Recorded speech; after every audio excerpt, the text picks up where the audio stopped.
প্রিয় তরিকার বন্ধুরা, আমি আপনাদের সামনে আজকে যে কথাটা নিয়ে আসছি সেটা হলো মদিনা ইউনিভার্সিটি থেকে বা ওয়াহাবিজম প্রতিষ্ঠিত মাদ্রাসা থেকে সার্টিফিকেটধারী বাংলাদেশের বড় বড় আকাবের যারা আছে, যাদেরকে আপনারা আইডল আইকন মনে করেন, তারা ফতোয়া দিয়েছে মদ খাওয়া জায়েজ, মদ খেয়ে নামাজ পড়াও জায়েজ।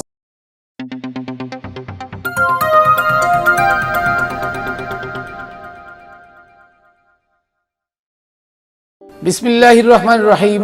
আসসালাতু ওয়াসসালামু আলাইকা ইয়া রাসূলুল্লাহ, আসসালাতু ওয়াসসালামু আলাইকা ইয়া হাবিবাল্লাহ, আসসালাতু ওয়াসসালামু আলাইকা ইয়া শাফিউল মুজনিবিন, আসসালাতু ওয়াসসালামু আলাইকা ইয়া রাহমাতাল লিল আলামিন, আসসালাতু ওয়াসসালামু আলাইকা ইয়া আহলে বায়াত পাক আলাইহিস সালাতু ওয়াসসালাম, আসসালাতু ওয়াসসালামু আলাইকা ইয়া মুর্শিদি বাবা মানিক শাহ মাদ্দাজিল্লুহুল আলিয়া রাহমাতুল্লাহ আলাইহিস সালাতু ওয়াসসালাম। প্রিয় তরিকার বন্ধুরা, খাতুনে জান্নাত টিভি ইউটিউব চ্যানেল এবং ফেসবুক পেজের পক্ষ থেকে আমি অধম মাইনুল কবির আপনাদেরকে জানাই শুভেচ্ছা ও অভিনন্দন। দেশে এবং বিদেশে যে যেখানে আছেন সকলকে। অতি দুঃখের বিষয়, কিছু কথা আজকে বলবো। আমি কোরআন ছাড়া বাইরের কোনো দলিল আমি কখনো দেই না, আর দিলে ইতিহাস দিই। তো আমি এখানে শুধু কোরআন থেকে কয়েকটা আয়াত আমি বলবো যে কোরআনে আল্লাহ নিষেধ করছেন যে মদ খাওয়া, সুদ খাওয়া হারাম। আর বড় বড় আকাবের বড় বড় মুল্লারা কি বলছে যে মদ খাওয়া জায়েজ, মদ খেয়ে আপনার নামাজ আদায় করাও জায়েজ। আসুন শুনে আসি। বড় নাম বলবো না আজকে, বড় আপনারা দেখে চিনে নিয়েন। বড় একজন মদিনার সার্টিফিকেটধারী আকাবের কি বলে তার মুখে শুনেন যে মদ খাওয়া জায়েজ, মদ খেয়ে নামাজ পড়াও নাকি জায়েজ। মদ পান করলে নাপাক হবে কিনা? মদ পান করার সাথে নাপাক হওয়ার সম্পর্ক নেই। আর মদ পান করার পর যদি তার সেন্স ঠিক থাকে তাহলে সালাত আদায় করতে পারবে। এমন কোনো সময়সীমা বলা হয়নি যে মদ পান করে এত সময় সালাত আদায় করবেন। তবে কোরআনে আল্লাহ বলেছেন লা তাকরাবুস সালাত ওয়া আনতুম সুকারা, তোমরা নেশাগ্রস্ত অবস্থায় সালাতে যেও না। এখানে কিন্তু আল্লাহ মদ পান করার কথা বলে বলছেন নেশাগ্রস্ত অবস্থায়। অতএব যদি মদ পান করার পরে নেশায় থাকে ওই অবস্থায় সালাত আদায় করা যাবে না। নেশা কেটে গেলে তারপরে কি করতে পারবে? সালাত আদায় করতে পারবে। প্রিয় বন্ধুরা, শুনলেন তো আকাবের সাহেব কি বললেন। হাদিস দ্বারা প্রমাণ করা হয়েছে সুদ খাওয়া জায়েজ, এবার আবার মদ খাওয়া জায়েজ, এটাও কোনো হাদিসে আছে। তো শুনলেন তো যে মদ খাওয়া জায়েজ বলছে, অথচ আমি আপনাদের সামনে তুলে ধরছি যে কোরআনের দেখেন যে সূরা বাকারা আয়াত নাম্বার 219 আল্লাহ বলেন ইয়াসআলুনাকা আনিল খামরি ওয়াল মাইসার কুল ফীহিমা ইসমুন কাবীর। আল্লাহ বলেন যে হে নবী, কাফেররা আপনার কাছে আসতেছে একটা জিনিস জানার জন্য, প্রশ্ন করার জন্য। আপনাকে তারা প্রশ্ন করবে যে মদ আর সুদের ব্যাপারে। আপনি বলুন যে এটা বড় গুনাহ, ইসমুন কাবীর, ফীহিমা ইসমুন কাবীর, এটার ভিতরে অনেক বড় গুনাহ। যদিও এটা জায়েজ ছিল, কিন্তু এটার ভিতরে কি অনেক বড় গুনাহ, জায়েজের তুলনায় গুনাহটা অনেক বড়। তাহলে আপনার সূরা বাকারার 219 নম্বর আয়াত দেখলেন। এবার আসেন সূরা নিসার 43 নম্বর আয়াত, কি ইয়া আইয়ুহাল্লাযিনা আমানু লা তাকরাবুস সালাতা ওয়া আনতুম সুকারা, যে ঈমানদারদেরকে বলছেন হে ঈমানদারগণ, তোমরা মদ্যপান করে নামাজের কাছে যেও না।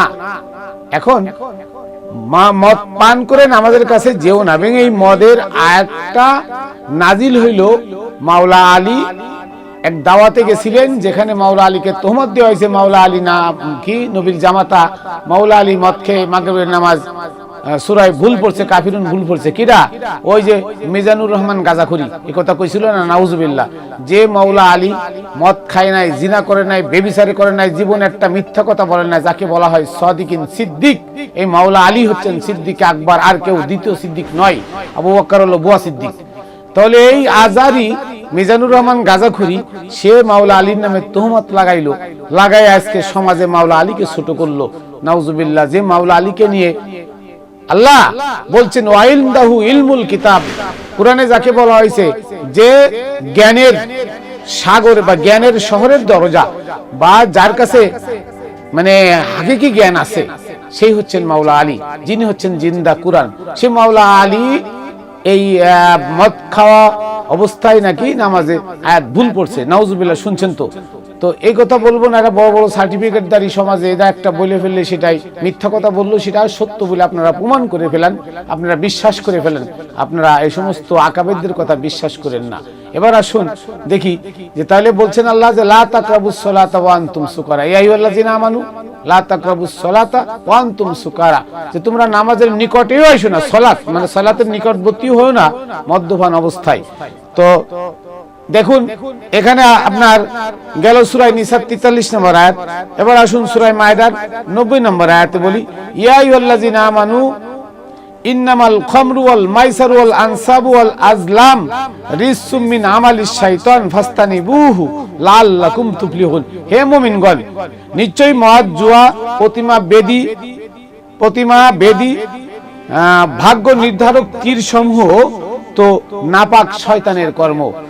হ্যাঁ, সুতরাং তোমরা তা পরিহার করো যাতে তোমরা সফল কাম হতে পারো, যাতে তোমরা ফাস্তানিবুহু, তোমরা এটাকে পরিহার করো, লাআল্লাকুম তুফলিহুন, যাতে তোমরা সফল কাম অর্জন করতে পারো। তাহলে কি মদ, জুয়া, এই প্রতিমা বেদী যা কিছু আছে এগুলো কি আল্লাহ না করে দিলেন, এই আয়াত দ্বারাও কি প্রমাণ না করে দিলেন।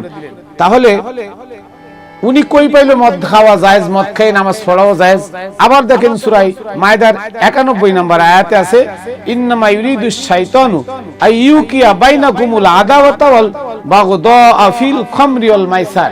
শয়তানের কাজ হলো তোমাদের মধ্যে কি করবে, সে মদ এবং জুয়া দিয়ে তোমাদের মধ্যে একটা বিশাল দ্বন্দ্ব বিদ্বন্দ্ব এবং হিংসা বিদ্বেষ সৃষ্টি করবে। তার মানে কি মদ আর এই জুয়া এই দুটা মানুষকে ধ্বংস করে। কে পথ দেখায় নিয়ে যায়? ইবলিস, শয়তান। তাহলে আজকে আমরা দেখেন কোথায় আছি। আজকে আমরা কোরআন না মাইনে এই সমস্ত আলে হাদিসদের কথা মাইনে আহলে সুন্নাত ওয়াল জামাতের পরিচয় দিয়ে মদিনা থেকে ডিগ্রি নিয়ে, আল আজহার বিশ্ববিদ্যালয় থেকে ডিগ্রি নিয়ে তারা আজকে 3 খলিফা, মুয়াবিয়া, এজিদ এবং এই বোয়া সিয়াসিত্তার কথা প্রকাশ করে মানুষকে অন্ধের মধ্যে ঢুকায় রাখছে, অথচ কোরআনের সত্য কথা তারা বলে না। কোরআন থেকে সত্য কথাগুলো তারা বলে না, অথচ কোরআনে 4টা আয়াত দিলাম, আরো আছে, আরো অনেক আয়াতে আছে মদ, জুয়া এগুলো প্রকাশ্য নিষেধ এবং হারাম, ইসমুন কাবীর, যেটার মধ্যে বড় গুনাহে কবিরা। তাহলে গুনাহে কবিরা আপনি এই মদ খেয়ে গুনাহে কবিরা করবেন, এটা আল্লাহ কখনো তার মানে নবীর উম্মাতদেরকে করাবেন না, তাই নিষেধ করে দিচ্ছেন। আর এই আকাবেররা আমার সামনে আপনার সামনে বলছে আজকে ফতোয়া দেয় মদ খেয়ে নেশা না থাকলে নামাজ পড়া জায়েজ, মদ খাওয়া জায়েজ, নামাজ পড়াও জায়েজ মদ খাওয়া অবস্থায়, অথচ মদ হচ্ছে নাপাক। মদ হচ্ছে নাপাক, তা নাপাক জিনিস খেয়ে পবিত্র হয় কি করে? আর সালাত তো চিন্না সালাতা তানহা আনিল ফাহশাই ওয়াল মুনকার, সালাত হচ্ছে মানুষকে অশ্লীল কাজ, খারাপ কাজ থেকে বিরত রাখে। কি সালাত? সালাত কিন্তু মানুষকে জান্নাত দিবে না, সালাত মানুষকে নাজাত দিবে না, সালাত মানুষকে পার করে দিবে না, সালাত মানুষকে আল্লাহর কাছে নিয়ে পৌঁছায় দিবে না। সালাত মানুষের চরিত্র গঠনের একটা হাতিয়ার মাত্র। সালাত মানুষের কি চরিত্র গঠনের একটা হাতিয়ার। আর এই চরিত্র যদি মানুষের ঠিক না থাকে তাহলে সে মানুষ কখনো সৎ পথ প্রাপ্ত হতে পারে না, কখনো সে সুপথে যেতে পারে না। তো আমি এখানে আজকের এই কথাগুলো তুলে ধরলাম এই জন্য যে বড় বড় আকাবেরদের কথা বিশ্বাস না করে আপনি কোরআন রিসার্চ করুন, কোরআন পড়ুন, কোরআন দর্শন পড়ুন। তো সবকিছু মিলে আমার ভুল ত্রুটি সবার কাছে মার্জনীয় বা ক্ষমা চেয়ে আমি আমার সংক্ষিপ্ত কথা এখানে শেষ করছি। আবারও বলি, খাতুনে জান্নাত টিভি ইউটিউব চ্যানেল ও ফেসবুকের পেজ পক্ষ থেকে আপনাদের কাছে আমি অভিনন্দন জানিয়ে এখানে শেষ করছি। ওমা তৌফিকি ইল্লা বিল্লাহ। আসসালামু আলাইকুম ওয়া রাহমাতুল্লাহি ওয়া বারাকাতুহু। পরবর্তী আবার কোনো ভিডিও নিয়ে দেখা হবে ইনশাআল্লাহ।